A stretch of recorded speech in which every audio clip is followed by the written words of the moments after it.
Whether or not you consider yourself to be a religious person is less important than the actual notion that's being presented when we talk about soul ties. Yes, it's typically delivered in a more religious based fashion, but nonetheless, if you've ever experienced a really close bond or connection with the partner that you've been physically intimate with, and this can be both a positive response or a unhealthy bond, you may have in fact experienced a soul tie. And so in the article today, I talk about ways to recognize an unhealthy soul tie. But here's just an additional little love note.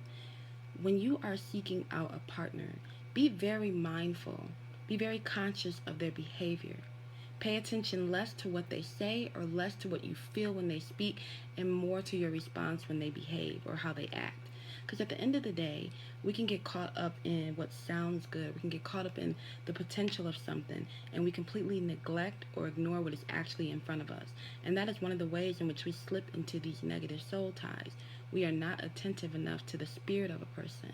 We're not attentive enough to what they're actually presenting or what actually stands in front of us. And so we slip into these negative relationships that bind us to bad spirited people. And so your tip for the day or your extra little love note is mute your potential partners. Act as if they cannot say anything and be mindful again of what they're actually presenting. That's going to be the surest way in which you can tell if a person's spirit is something that you want to connect yourself with. And like the old folks say, if you lay down with a dog, you'll wake up with fleas. And so you want to be careful who you're laying down with because that will ultimately present in your character in the future.